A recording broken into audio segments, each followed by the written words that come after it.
Well,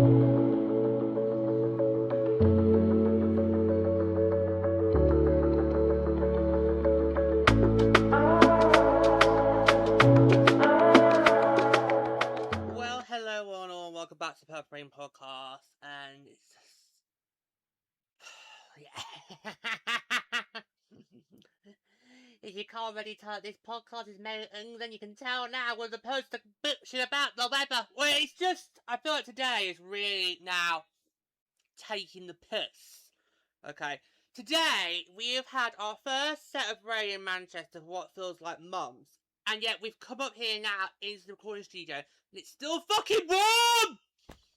It's like, for God's sake, it's the studio. I'm calling it now. It's got nothing out there. It is the studio. This studio literally just like warm all year round, which is so bad. It's this studio. I generally don't know what we're gonna do. So the fan is still blowing. So the fan is still blowing, okay, even though we've had our first rain shower and God knows how long. But it's just ridiculous. Right. Can we not just go back and to Minnesota? Can we not just emigrate there full stop? Have snow all year round, it'd be lovely. Anyway, so speaking of snow, we're going to be talking about Olympics today. Now, you might be wondering, why are you talking about Olympics when you've got your own show to do Olympics? Well, the Olympic hockey show only focuses on a particular cycle. Yeah, we only on the Olympic hockey show we only do episodes for that particular Olympic cycle. And in fact, we have just recently wrapped up the show for our first cycle on Milano, so that's now wrapped up. And in a few months' time, we're gonna get the second cycle because we have got so we can do in preparation for the Alps now, which we're gonna get published very soon. Yeah, so the Olympic hockey show just focuses on just one particular cycle at a time, and so general Olympic stuff we'll cover on the main show. Yeah, that's the fair way to do it. So what we'll talk about today is, do we believe that the Winter Olympics should be balanced? Now, this of course is following on from the big news, obviously, that we got last year, that the World Championships going forward will have a balanced format. So the groups this year are balanced, and it's the top four from each group will go to the knockouts. And then the bottom team in Group A, the bottom team in Group B, they compete for in the relegation playoff to stay in the top tier next year. So it got me thinking, should the Olympics follow suit? Should the Olympics, be balanced? And what I've done is I've put all the 10 teams that competed in Milano Cortina, and I've worked out the new system, and these are the groups that I think would have happened if we used the balanced system. So should we do it now? Yeah. Okay. So if we use the new World Championship format, then Group A will have had seeds 1, 4, 5, 8, and 9, and Group B will have had seeds 2, 3, 6, 7, 10. So Group A would have been USA, Czechia, Switzerland, Germany, and France. Ooh. And Group B would have been Canada, Finland, Sweden, Japan, and Italy. Oh, what do we think about that? What do we think about that? Might have been tougher for Italy to get into knockouts, but if those been the groups and what happened for Finland still happened, then maybe Finland or Japan would have gone out.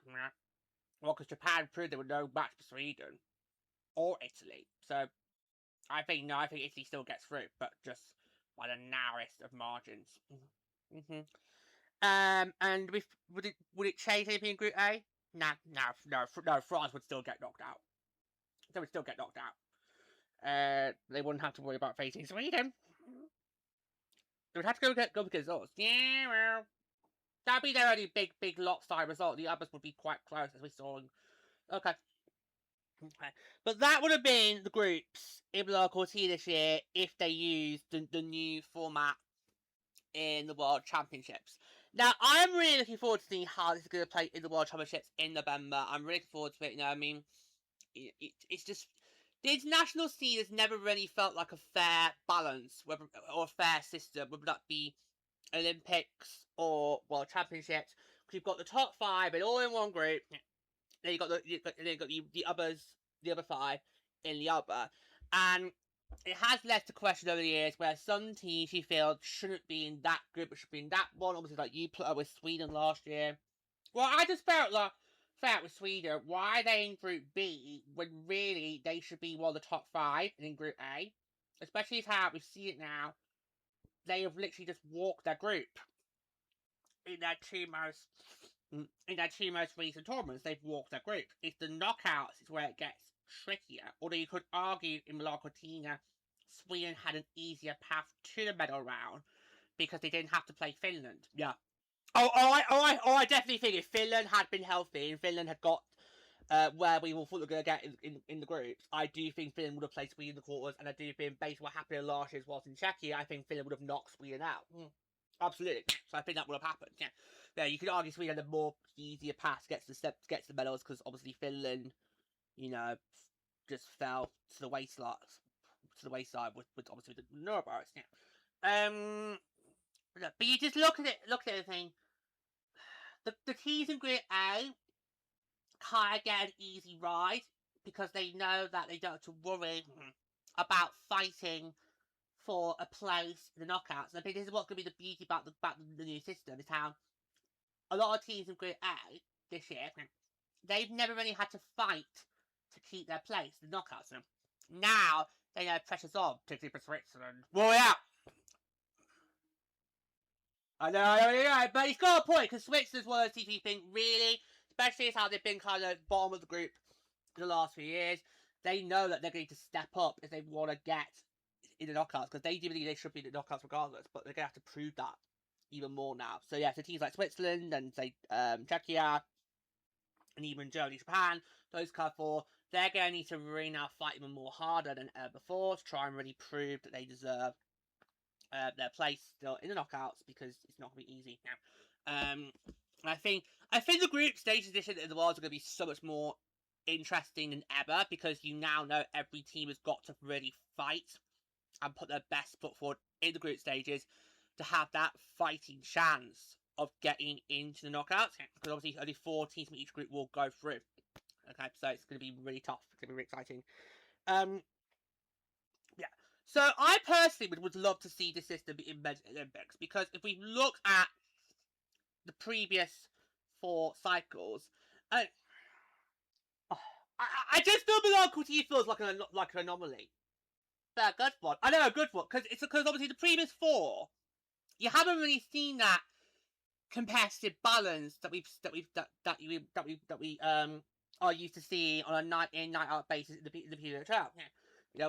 We are used to seeing that night in, night out. At the Olympics, it's never transpired. And then along comes Milano Cortina and basically just, basically changes the game. Just literally changes the game in how you go about having a really competitive tournament. Largely that's due to the PHL being an actual pro league that players can go to year in, year out. But I just feel like before Milano Cortina, we did not have that competitive buzz at all.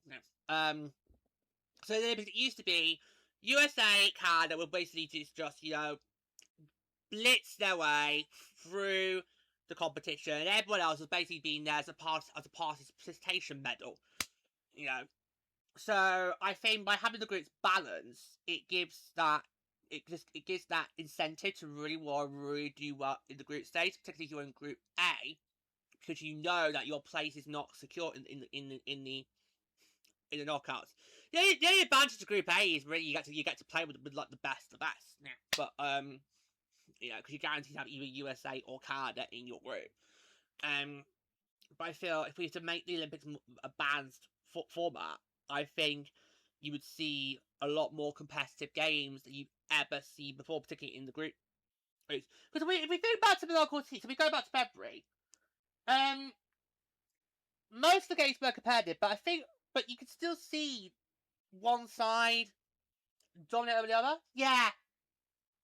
Yeah, because if you look at some of those games, like how with Canada and Switzerland, Canada was the more dominant team, but Switzerland did have some flurry of moments, and I just think if they had if they had a more even footing opponent, would Switzerland maybe got the 3 points or so? Same in Group B with Germany and Sweden. Germany really got whacked by Sweden, but if you thought, oh, is someone more easily matched with Germany? Could Germany got the 3 points? Nah, you can make. Nah, so and Japan were just useless. So they really could have benefited with having somebody else who was more on their level. Because they were just rubbish, useless, crap. We get the points! But I just feel like, it would help some teams who feel like they just can't get a footing in the Olympics, and it just feels like you're just there to make up the numbers. So I think it'd be really good if we could have that balance in the Olympics going forward. Because you do not want to sit there and watch like these blowout games and say, 6-0, 8-0, or in some cases 10-0. Yeah, back in the early days. But I kid you not, boy. Back in the early days, there were quite a lot of blowouts in the Olympics caused by the US and Canada. But that was largely because no one else could compete on their level. So you had a lot of blowouts back in the early cycle in my earlier cycles. It's only since now that gap has now started to really just narrow. Not closed yet, but it's started to now narrow. It's going to need a few more cycles before we can say it's definitely closed. But you just see it's just like, oh my god, like literally just dreadful. It was back in the early days. It was hard to watch because it was just hard to blow up. Yeah, but I think if we have the groups balanced, then you could see more competitive games. You could see more closer results. And it would just make the groups so much more entertaining. Yeah, to watch. And especially since both groups would now have something to fight for. It would be really interesting to see how does that change the mindset for some teams. Yeah, particularly teams like Czechia and Switzerland who, narrowly squeak in to lookouts. How would that change their approach, knowing that you would have to now win your group outright to avoid being that 5th place team? So it's gonna be really exciting to see how it goes in the Worlds. And I think the Worlds this year will be a good comparison to see a good first test to see, how much more competitive have these games gotten, and is it working the best? Oh, I'm so looking forward to see how it's gonna go down in the Worlds. The first week of the Worlds is going to be so exciting because it's going to be all group stages. But it's going to be interesting to see, by changing the groups, by changing the format, does it now work? Have we now got a more competitive balance in our sport, which is what I think the international level has been lacking. Pro League level, you are now seeing on a night in, night out, you're seeing that competitive level week in, week out. That's why we right now really can't really say who the Frost's biggest rival is, because, and George said it plenty of times, every night in the league for our Frost is a rivalry night, because every team just brings their A game, which could be more right, lady, couldn't be more far from the truth. Every team just brings their A game. I mean, we want to see that now cross into the international scene, and we're all tired of seeing these blowouts, year cycle after cycle. So the time has come to give us a more balanced competition, a more healthy competition going forward, and that will just help our game better. No, it really would. Yeah, it really would. It really would. It really would. Do we think that if we had a balanced competition, would it help? Would it help you say lower that gap in terms of those nations that we keep saying you need to watch out for? Would that make it easier for them to get in the medal hunt, or wow? I still think, right, it would still be USA and Canada, but both those teams would have a more interesting path to getting into the medal round. And oh my god, could you imagine if they end up in a knockout round before that? Yeah. I think the only way that would happen is if, say, the USA tops their group and then Canada comes third in theirs. But that's not going to happen, is it? Not right now. Not now. But it could. And that's what's interesting about USA and Canada now being in different groups of World Championships. There actually is a possibility that these two teams could potentially, it's long odds, but they could potentially meet in the quarterfinals. But it would have to be Canada would have to finish third in their group, and we win ours. Because the winner of Group A plays the team that finishes third in Group B. And then you've got the two runners up in the groups. They go head to head in another quarterfinal. And then you have what would be 4th and 5th in Group A go head to head. But that would eliminate that. Yeah, that would. Yeah, because obviously if we have a bands format, that would eliminate the possibility of 4th and 5th in one group having to play against one another. I'm not sure how you would see. I think it is still the standard Olympic format, the knockouts in Worlds. Is it? Yeah. So, yeah. I think it is, but it might. Hold on. I just think that would get rid of. Yeah, because you do look at that much. You think really these two are going to play against one another, and really they probably both shouldn't be there in their own right. And chances are it's normally two teams that have just very recently see one another in the groups, because obviously we saw that in Milano Cortina, how Finn and Switzerland in what I believe was Switzerland's last game play against one another. Switzerland does not do well in that, but then you get them again in the quarterfinals because of the way the qualification system works. And oh look, Switzerland actually gets the better in that game and moves on to the final, in the semi-finals, and then ultimately gets to the bronze medal game, and then well, the rest is history there.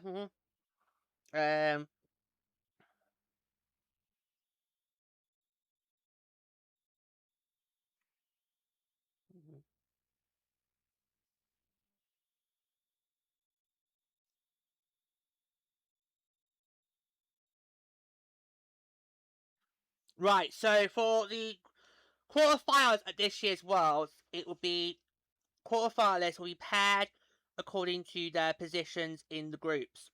So the first place team in each group faces off against the fourth place team of the upper group, while the second place team plays the third place team of the upper group. Oh!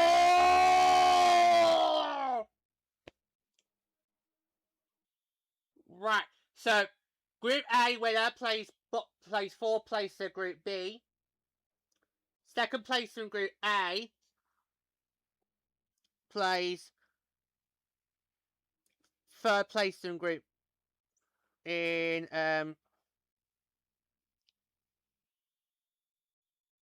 Group. Oh, that's gonna be. Oh. So basically, the winner of Group A plays the bottom place team in Group B, and the winner of Group B plays the bottom place winner in Group A that qualifies.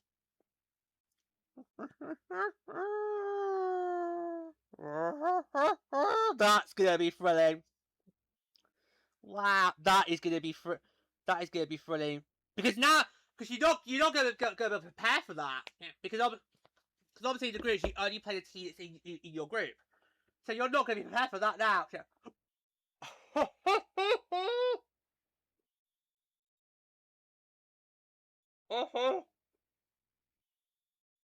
Wow.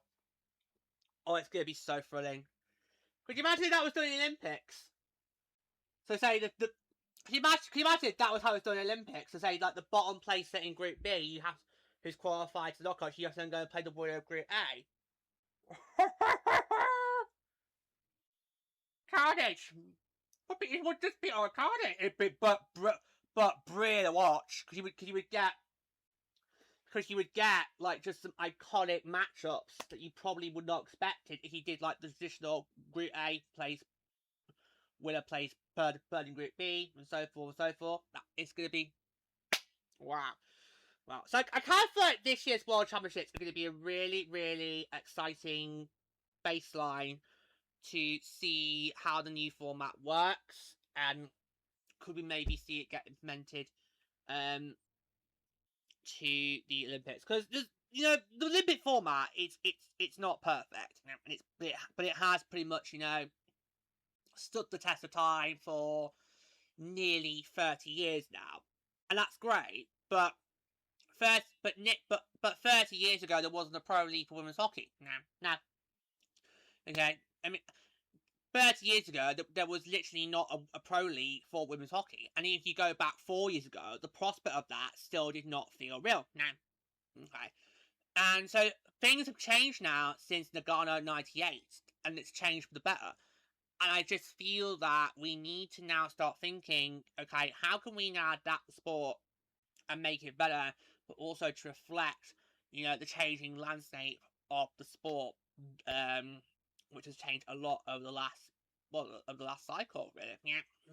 But yeah. So I kind of feel that I would love to see the Olympic competition just be balanced and maybe try out the way it's done in the Worlds. Just to because I think you'd get a lot more competitive games. You would get more people pay attention who traditionally wouldn't normally pay attention to our sport. I generally do believe that. I think you'd get more people watching because it would just be more entertaining, more thrilling, more excited to watch. Might be more heart attacking for us three, but I'm all for finding ways to make the game more exciting and just get more people in. Well, that's our job. Yeah, that's our job. Really, is to try and get new people watching these games. And if that means we change the format to do it, then so it. Well, as I say, the third pillar of my advocacy is engagement. It's about how you guys can engage with our league, engage with our sport, and you don't just engage like as a one-off, but you engage for the long term. I always find that's the hardest of my pillars to do in my advocacy work, because with the engagement part, it's not really my position. I can inform, awareness and education. Those are the two pillars that I feel like I have the full control over. Because obviously I've got the years of experience and knowledge to fire away. The third pillar I always think is the hardest on my advocacy, and that's engagement. Because at that point, that's when you get control, and you have to make the decision. Right? Okay, you've heard everything I can tell. I can tell you about. You've heard all that information. You've got that story in your head. Now, with that information in the back of your mind, do you get involved? And if so, how do you get involved, and how frequently do you get involved? That is something I have no control over.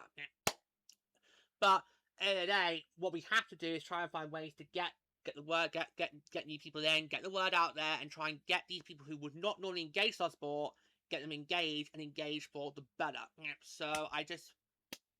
So I'm all in favour of changing things in the Olympics to try and get more people watching, because people watch the Olympics regardless. The Olympics is probably the only time when people who aren't sporty will actually sit down and watch sports. It's the best way the BBC gets its biggest ratings, because they just know that a fair chunk of that audience are people who wouldn't normally watch sports on a regular basis, night out. Yeah, so Olympics is seen by pretty much everybody. Okay.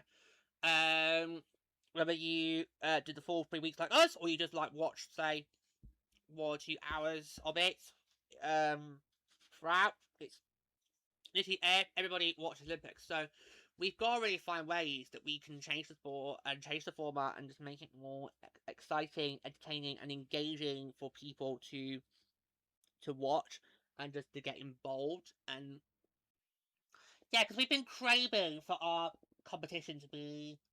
In fact, can you look at the biggest blowouts? Why? Yeah, if you want. Yeah. So I'll go through our early cycles. Yeah. So we've been crying out for years to see the Olympics become a more competitive competition, because as George is probably about to show you, we have not seen competitive tournaments in a very, very long time. No.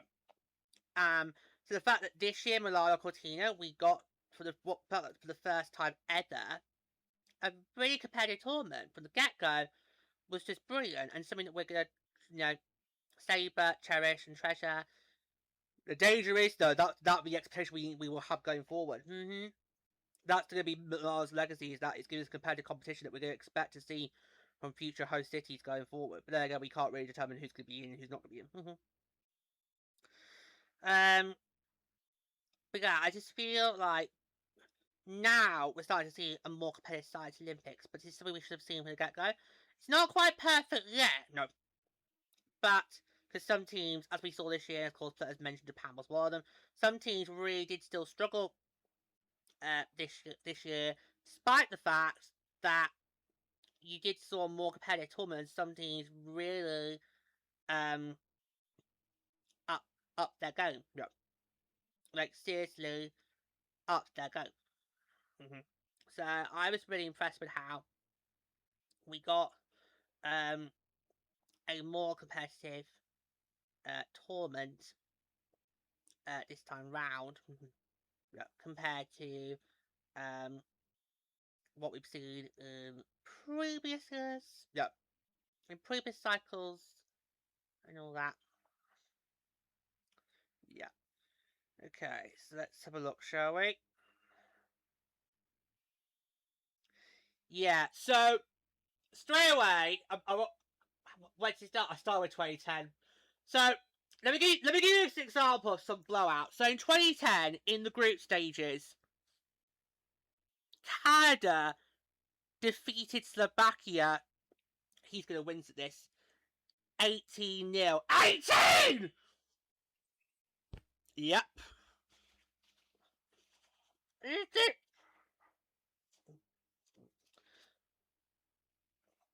Switzerland lost 10-1. Yep. Because Canada had a very easy group. They had Sweden, Switzerland, and Slovakia. Yep. And Sweden technically were defending silver medalists. How did Sweden do? Lost 30. Oh my 31. Oh my god. So you see what I mean? Oh my god. Sweden! Yeah. We got them, but this was back in 2010. This was 2010, although technically Sweden, as later put, were defending silver medalists. Then in our group, we had the likes of Finland, Russia, and China. So we had and right, wait for it. So we defeated China 12-1. Oh, bloody hell. Killed over.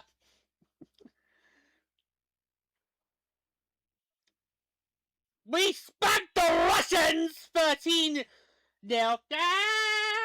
We don't like Russians. Come on, prop yourself up. Oh my god. Yeah. And then our final game in the groups. Hold on. So our final group game, we had 6-0 win over Finland. So Finland was the only competitive team in our group. Okay. Can you just do 2014 for comparison, George? Yeah. So, oh god. But so we haven't been kidding. We've said in past years it's been bloodbaths and blowouts for US and Canada.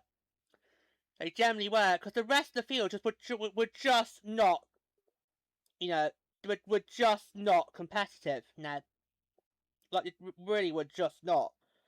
So if we look at 2014, when this was in Russia.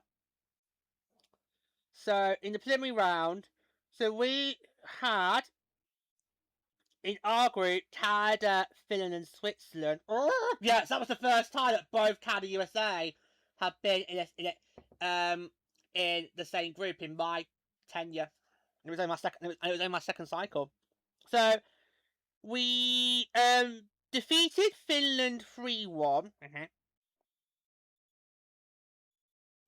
Canada beat Switzerland 5-0.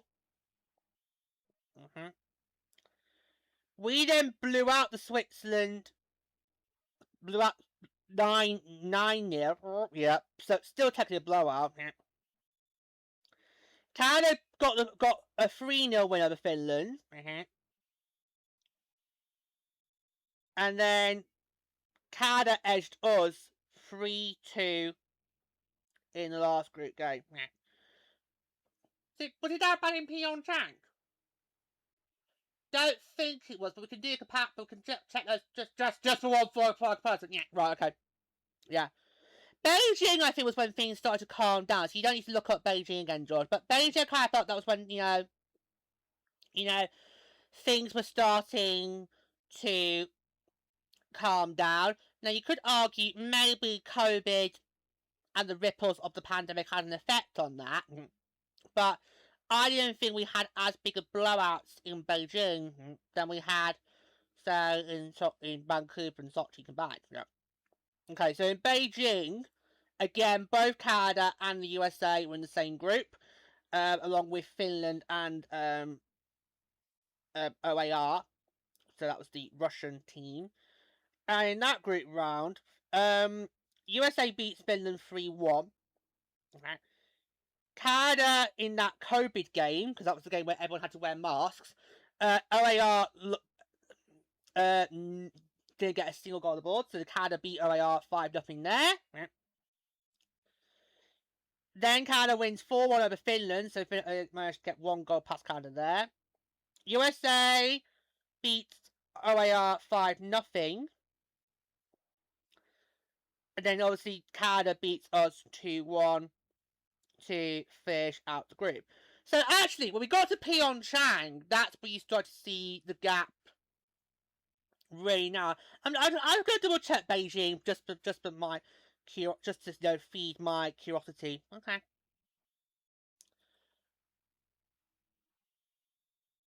I don't get why in 2018 it was OAR, and then for Tokyo they changed to ROC. I just can't believe they were still allowed a team at all, my boy. Yeah, it's just so confusing. Okay, well in Beijing, of course, Beijing was the first year where we had groups of 5. Yeah. Canada, USA, same group, along with Finland, ROC, so the Russian team, and Switzerland. Oh Jesus Christ! What are you talking about, lady? What? In the groups, Canada beat Switzerland 12-1. Why are you talking about things calm down in Beijing? No, they fucking didn't. Oh my word! No, they fucking didn't. This was only 4 years ago. Things calmed down in Beijing. No, they fucking did not. No, they fucking did not. Oh my days. USA beats Finland 5-3. Oh, that's very close. That's very close. Could you imagine what would happen if we would have to face Spain in a knockout game?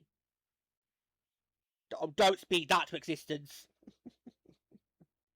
And then we had Canada with 11-1 over Finland. Oh, what? Over Finland? Finland! Swear me! Oh, don't go on Linda and Petter on me now. Jesus Christ. USA beat ROC 5-0. And then defeated Switzerland 8-0, so that's technically still a blowout. And Canada 6-1 over ROC. And I think that rounds up. Oh, yeah, obviously in the game against us, Canada beat us 4-2. But, what? So, when you look at it, La Cortina is the first games where nobody got 10 or more on the board. Well, that's improvement. Yeah, that's improvement. Yeah. It's just, well. So, when we've been saying on the Olympic Hockey Show, when we've been talking about previous tournaments and how Canada and USA literally whooped everyone's backsides, we weren't joking. No. We weren't joking. We weren't joking. And literally, particularly in 2010 and 2014, it was an absolute joke to watch. It was like a complete and utter joke. Because it was like, you could just see that none of these other teams can really bring it to either the USA or Canada. Me and Beijing, Canada were unstoppable. Oh, they were out for blood. Not literally! I'm gonna say, because in that year, that was appropriate for blood to be spilt. Not literally, Canada took Beijing as basically like, we got screwed in Pyeongchang, we're gonna literally take it on everybody and anybody. Yeah, but they didn't get screwed. You can't say you got screwed when the game was settled in a shootout. Okay? Overtime, maybe you can argue that case, but not in a shootout that felt like it was going to go on and on and on and on and on. Yeah. It's crazy that year. Yeah. So, the Canada was just literally like unstoppable in Beijing 4 years ago, so I was not surprised they actually did win the gold. Yeah, but if I were right, you two were really unimpressed with Team USA's performance. Because you, the next day, you talked to me about that. You just like, was just so unimpressed. It just felt like the USA just had nothing left in the tank. Whereas Canada, despite getting all these high goals in the groups, they literally still had a lot to show in when it got to knockouts. So yeah, so the way we have our Olympic tournament right now, it's not perfect because it is still possible that you could still see blowouts like that. I mean, the fact that we saw the USA get 5-0 results I think it was like 3 times in the tournament. Yeah. And 2 of those came in the knockout stages. But who knows? We are getting there. This was the first cycle we really felt, okay, this is a competitive tournament from start to finish. Yeah. So we're there. We're on the right path now. We're on track, but there's still a long way to go before we can see that light at the end of the top. Yeah. So right. So just to end this episode on, let's hold a vote. Do we want the IOC to adopt the World Championship format? It's a simple yay or no. It's a simple aye or no. Okay. So obviously I say aye. We'll go that way. Lady, go next. Aye. Aye. And the eyes have it! The eyes have it! Unlock! Yeah, so there we go. Right, what do you guys think? You've heard from us 3, as always, but now it's time to hear from you. Do you think the Olympic tournament should copy, or should I say more? Adopt more. Do you think the IOC should adopt the World Championship format for all future Olympic tournaments? Let us know. We'd love to hear from you, as always. Thank you to us. Till next time, take care. Don't go to the breeze.